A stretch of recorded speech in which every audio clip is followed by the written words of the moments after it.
¿No te digo que no quiero hacer nada y soy yo quien debe hablar y ser el amo? Dice Sganarelle. Y yo te digo que debes vivir de acuerdo con mi capricho y que no me casé contigo para soportar tus vagabunderías, dice Martina. Sganarelle dice: oh, qué gran fatiga es tener una mujer, y cómo Aristóteles tiene razón cuando dice que una mujer es peor que un demonio. Le responde Martina: observad un poco al experto hombre con su imbécil de Aristóteles.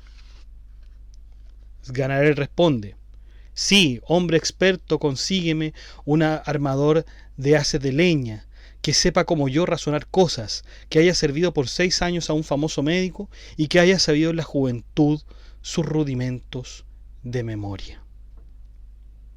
Martina responde: peste de loco redomado. Esto es la obra de Molière, Jean-Baptiste, en realidad es el nombre, Jean-Baptiste Poquelin, conocido como Molière, que fue un comediante y dramaturgo francés, en esta obra llamada El médico a palos, que en realidad su título original es Le médecin malgré lui, que significa el doctor a su pesar.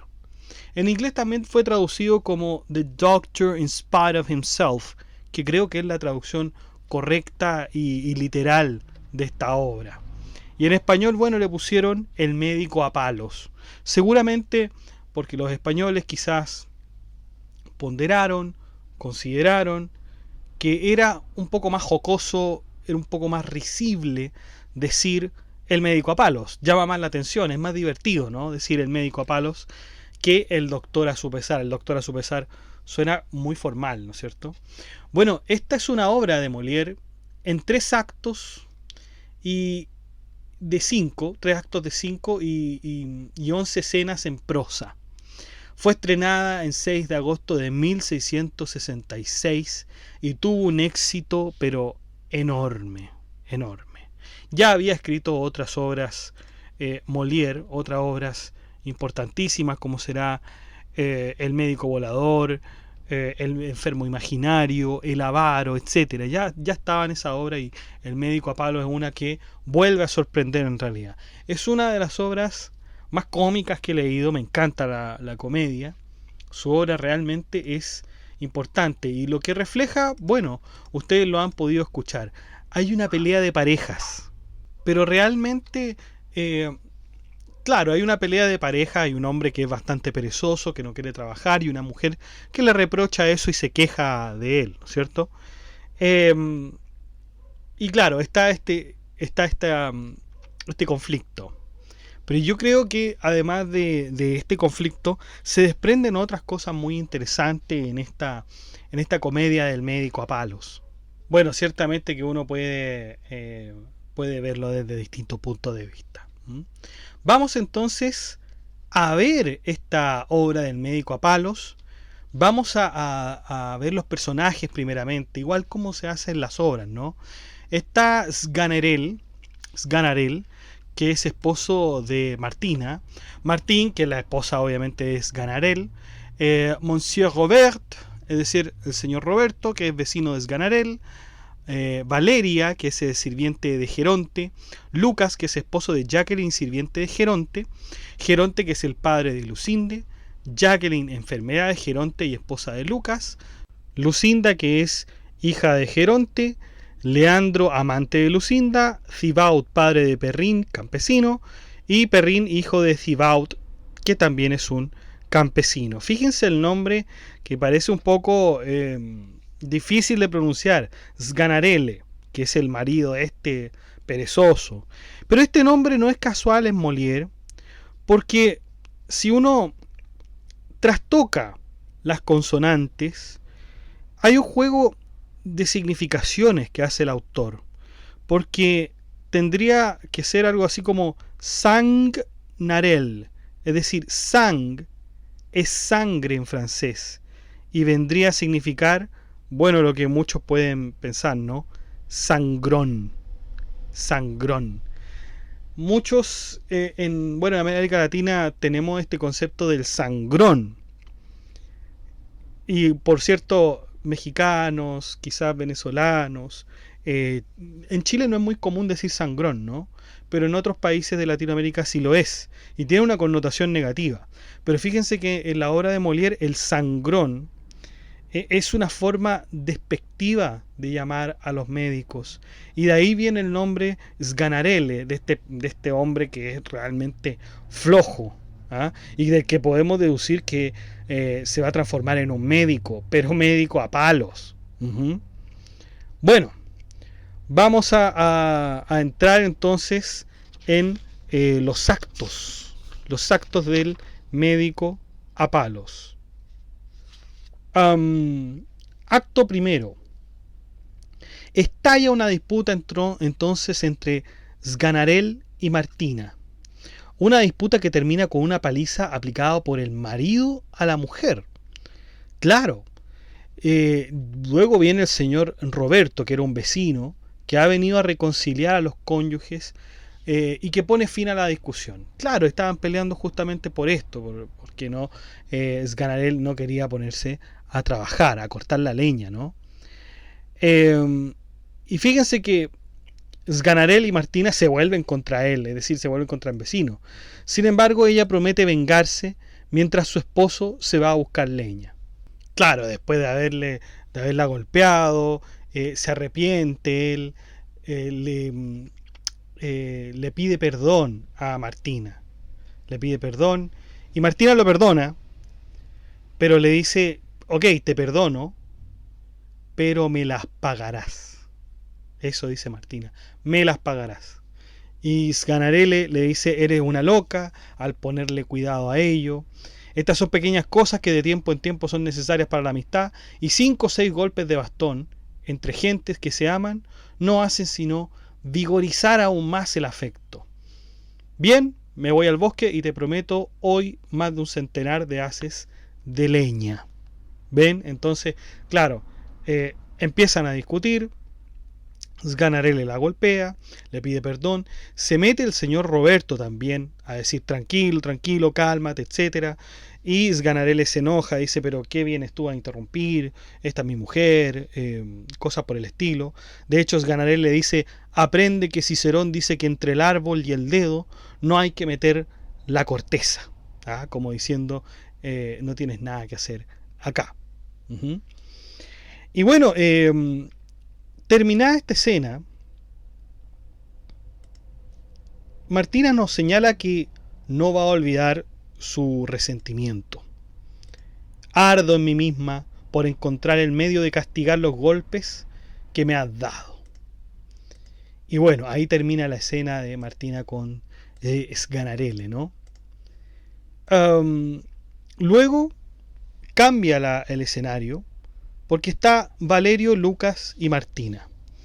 Y fíjense que Valerio y Lucas son camaradas de Geronte y están en busca de un médico para la hija de su amo, es decir, para Geronte. Martina le señala a Sganarelle, es decir, a su propio marido, y le explica que este es un médico extraordinario.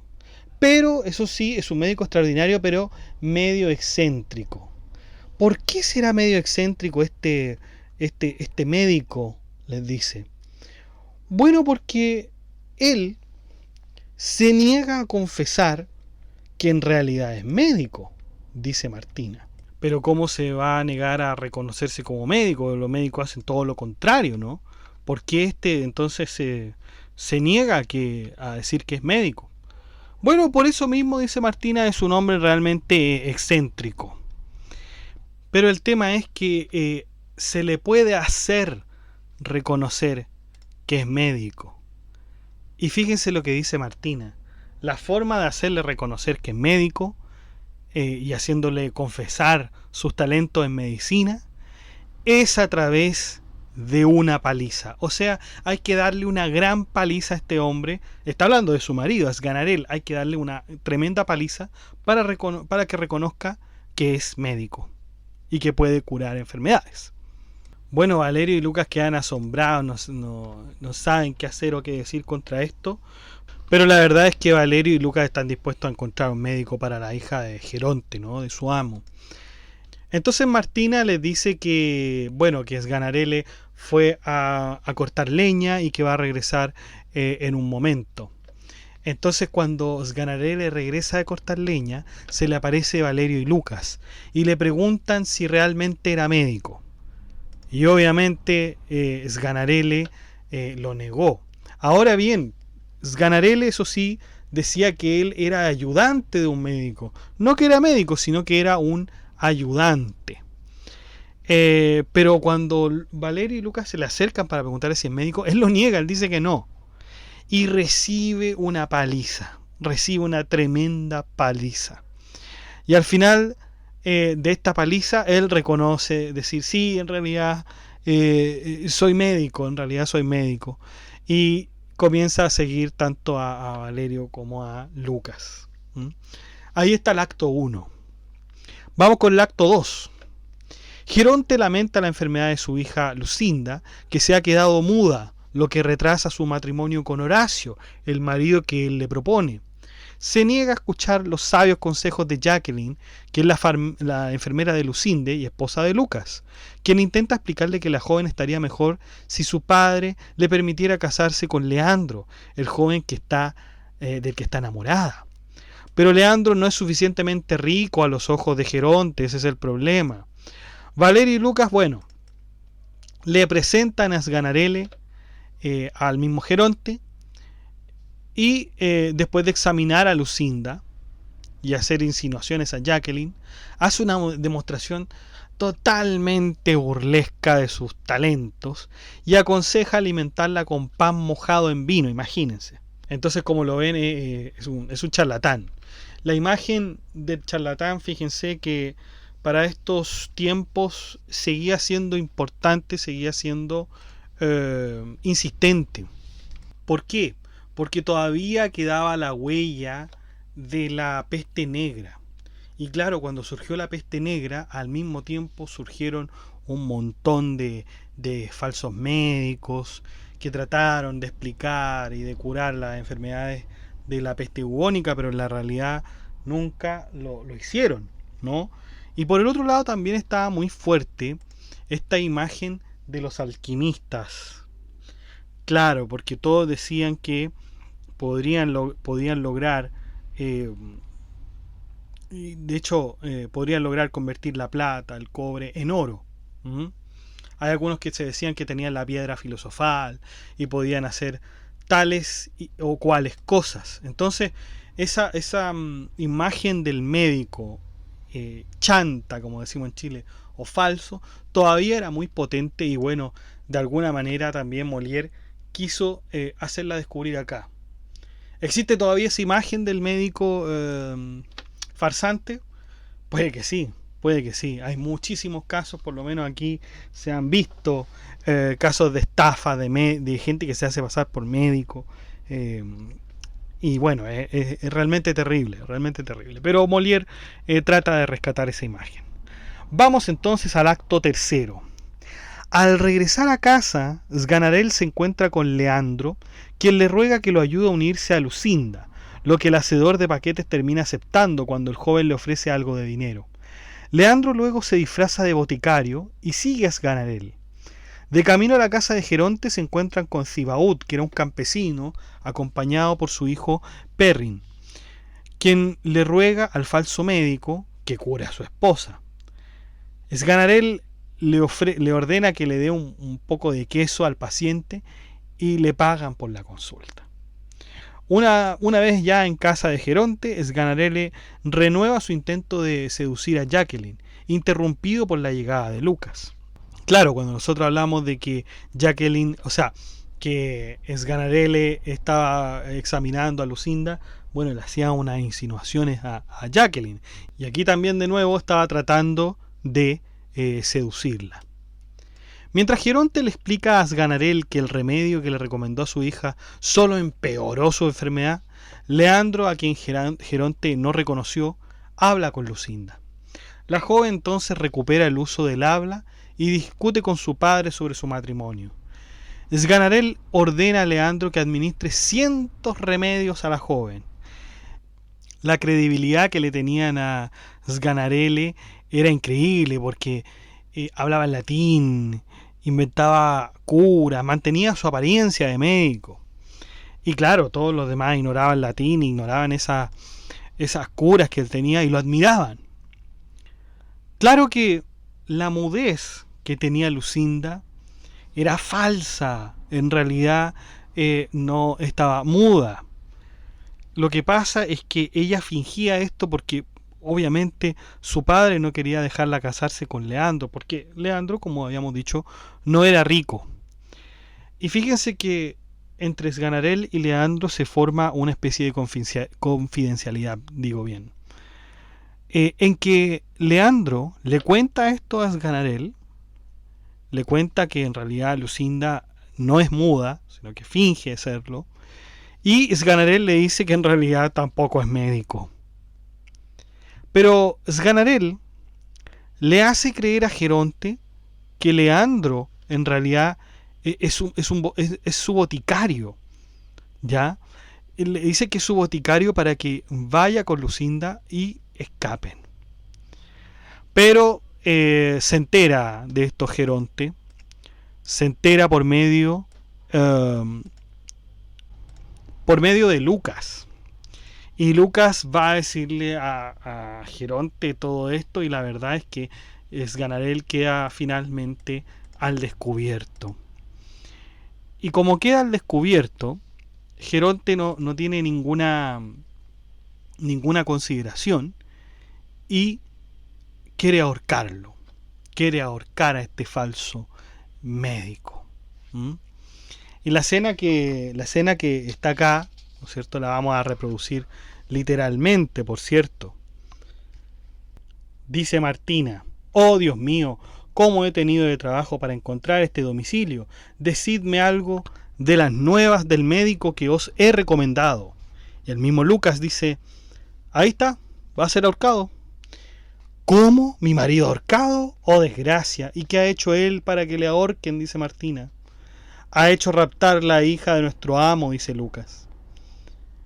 Oh desgracia, mi adorado marido, ¿es verdad que van a colgarte? Y ahí aparece Sganarelle y dice: sí, ya lo ves. ¿Y tienes que dejarte morir en presencia de tanta gente?, dice Martina. Y Sganarelle responde: ¿qué quieres que haga? Martina le responde: si todavía hubieras terminado de cortar nuestra leña, yo tendría algún consuelo. Sganarelle le responde: retírate de aquí, me partes el corazón. No, quiero quedarme para animarte a la muerte y no te dejaré en lo absoluto hasta que te haya visto ahorcado, dice Martina. Y bueno, ahí después en la siguiente escena entra Geronte, dice: el comisario vendrá pronto mientras vamos a meteros en un lugar donde me respondan por vos. Y Sganarelle dice: oh desgracia, ¿todo esto no podría cambiarse por unos cuantos golpes de bastón? Y Geronte dice: no, la justicia decidirá. Y la última escena, que es la 11ª, Leandro dice, aparece Leandro, ¿no es cierto? Y dice: Señor, vengo a mostraros ante vuestros ojos y a poner nuevamente a Lucinda bajo vuestro poder. Tuvimos el propósito de emprender la fuga juntos y de ir a desposarnos los dos. Mas tal empresa ha cedido lugar a un procedimiento más honesto. No pretendo en modo alguno robaros vuestra hija, y no es sino de vuestras manos que yo la quiero recibir. Lo que yo os diré, Señor, es que hace un momento acabo de recibir unas cartas por las cuales me entero de que mi tío ha muerto y que soy el heredero de todos sus bienes. Entonces a Geronte le cambia la cara y dice: Señor, vuestra virtud me es de gran consideración y os doy a mi hija con la más grande alegría del mundo.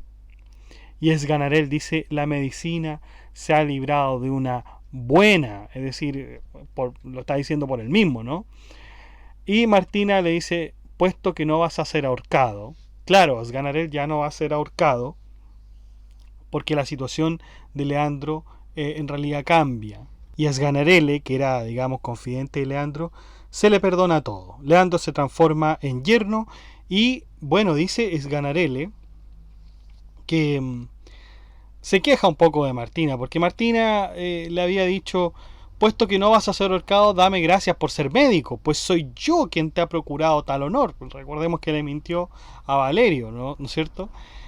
Y Sganarelle le dice, sí, eres tú quien me ha procurado no sé cuántos palazos. Y Leandro interrumpe y dice, el resultado de esto es demasiado bello para guardar resentimientos. Y finalmente Sganarelle le dice, sea así, te perdono esos palazos en favor de la dignidad a la cual tú me has elevado. Mas prepárate de aquí en adelante a vivir en gran respeto con un hombre de mi posición y piensa que a la cólera de un médico hay que temerle más de lo que puede creerse. Y así termina, con estas palabras, termina el médico a palos. Podemos ver entonces la situación, podemos ver que en efecto sí se trata de una pelea, ¿no es cierto?, entre dos parejas, ¿no? Podemos ver entonces la difícil comunicación que de pronto tienen las parejas, la poca empatía, etcétera, la venganza, el resentimiento, la honestidad, pero también la ingenuidad. La ingenuidad en el caso de Valerio y Lucas, que se dejan convencer por el testimonio de Martín de que Sganarelle es un médico, y que de hecho podía resucitar a los muertos, podría realizar milagros, etcétera, ¿no? Está la imagen del falso médico, ¿no? Cuando empieza a hablar en latín, dice osabandus, neques, necker, potarinum, kipsamilus, etcétera. O estos diálogos que decía, bueno, es muy chistoso, porque dice, Lucinda es muda porque ella ha perdido el habla. Es una especie de tautología y obviamente los remedios que no tienen ningún sentido. El pan empapado en vino, pan con queso empapado en vino no tiene ningún sentido. Es una sátira médica, ¿no? Es una sátira médica. Y también hay algo que yo rescato de la obra de Molière, que es una pregunta en realidad lateral. Porque es posible que a uno lo obliguen a hacer algo que no quiere ser. Esto se da mucho en las difíciles situaciones. Yo digo difíciles porque realmente lo son. Cuando una persona está obligada de algún modo o está forzada a llevar un cierto tipo de carrera, un cierto tipo de oficio, porque no hay más chance, porque no hay trabajo, porque no hay alguna cuestión que en realidad lo pueda mantener. Típica situación, un niño, un adolescente, quiere estudiar teatro y sus padres le van a decir, bueno, si estudias teatro en realidad te vas a morir de hambre porque no hay mucho empleo, todas las plazas están ocupadas, etcétera.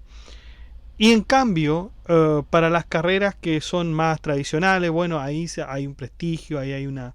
De hecho, a uno lo llaman responsable por seguir una carrera que es tradicional, en la que se va a encontrar trabajo, etcétera. Pero ¿qué pasa con con estas personas que, bueno, tienen una profesión, o sea, perdón, no tienen una profesión, van a elegir una, están por una, y sus padres, su familia, los fuerzan a seguir otra? No a palos, obviamente, no lo van a hacer a palos, pero quizás con comentarios, quizás con alguna mención, etcétera. No lo van a hacer explícitamente, pero lo van a hacer de manera subterfugia, como se hace hoy en día las cosas, ¿no?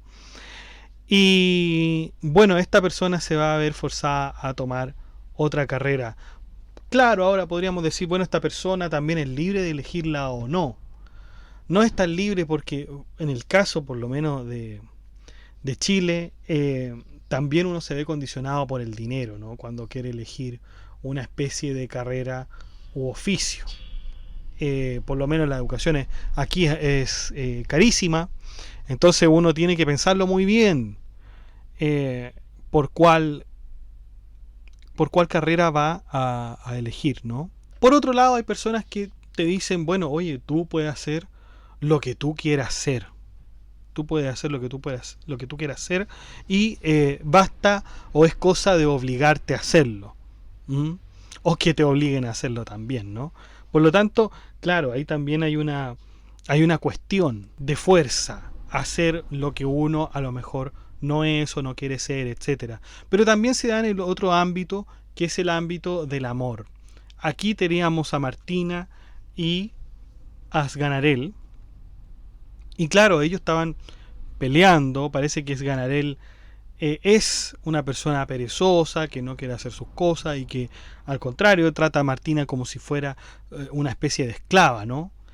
Y bueno, Martina va a soportar a este hombre, va a seguir con él en el sentido de que piensa que esa es la manera de amarlo. Me parece que no, porque Martina, digamos, lo insulta, le hizo esta broma entre comillas, broma pesada de hacerlo pasar por médico y que la única forma de hacerlo reconocer era que lo golpearan.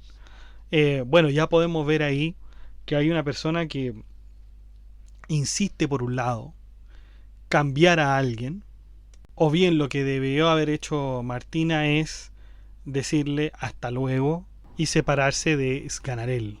Pero es una comedia, es algo divertido. Solamente que de esta comedia surgen estas problemáticas, surgen estos temas que son igual de interesantes, ¿no? Son igual de interesantes, por supuesto. También o moralejas que nos deja de alguna manera el médico a palos es a no ser vengativos, a tratar de reconciliar, a no usar de alguna manera la agresividad, de no resolver todo con golpes, ¿no? Um, También de, de ser responsable de los actos, por cierto, ser responsable de los actos que se han cometido, además de no dejarse engañar por la apariencia. Lo que hablábamos de la ingenuidad, ¿no es cierto?, de Valerio y Luca de ver que le dijeron que era un médico y que este era el modo de hacerlo reaccionar, ¿no es cierto?, a través de una paliza. Sino que lo verdadero aquí es tomar a la gente por lo que es y no por lo que parece ser. Uh-huh. Ahora bien, lo cuestionado obviamente es la actitud de Geronte de aceptar una vez que él se entera de que Leandro en realidad va a heredar una fortuna. Me parece que eso quizás pueda ser otra de las cosas reprochables de de la obra, ¿no? Ya la última cosa más reprochable.